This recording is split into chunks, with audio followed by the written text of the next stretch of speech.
كتير قوي على الناس نوصفهم انه ده عنده سكيزوفرينيا، ده شخصيته بتتغير، ده يوم بيبقى شخص ويوم بيبقى شخص تاني خالص. عايز اشرح موضوع السكيزوفرينيا ده لانه هو اكبر قوي قوي من كده. السكيزوفرينيا يوجولي بتحصل ما بين سن 16 و30 او بتبتدي تبان ما بين سن 16 و30.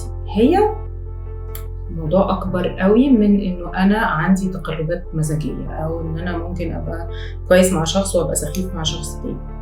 السكيزوفرينيا من الكاركترستكس الاساسيه بتاعتها يبقى فيه هلاوس، يبقى فيه هلاوس بصريه، انه انا شايف حاجات مش موجوده، او انا بكلم حد مش موجود، او انه انا شايف مثلا في حد توفى موجود واقف قدامي بتكلم معاه، مش بحلم بيه، مش بيتهيألي انا شايفه وبتكلم معاه.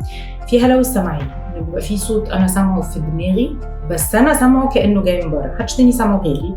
انا سامعه في دماغي صوت بيقول لي انت كذا، ممكن يبقى بيشتمني، انت المفروض ان انت تنط من الشباك، انت المفروض ان انت تخرج تتخانق مع الناس اللي قاعدين بره دول.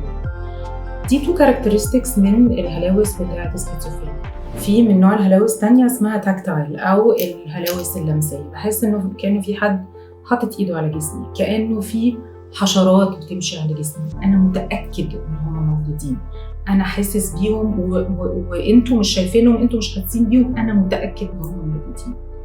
في كمان هلاوس اللي هي اسمها olfactory اللي هي الشم، ان انا شم ريحه حاجه وحشه قوي، شم ريحه حريقه، شم ريحه حاجه فيها عفونه، او شم ريحه حاجه حلوه قوي محدش غيري شاممها خالص. ده ما بيبقاش يتهيألي، انا ببقى فعلا حاسس بالكلام ده، انا فعلا ببقى شامه. جالي مريض فصام كان في كلام في راسه بيقول له انت المهدي المنتظر، انت محتاج تتعامل معامله خاصه جدا لانه انت كل الناس منتظرينه هيجي ينقذ العالم من السواد اللي احنا عايشين فيه.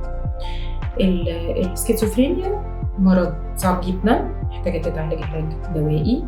we don't need to take it lightly، مش محتاجين نهرج مع بعض من انت عندك سكيزوفرينيا لانه it's a very serious issue ويتلحق ان شاء الله.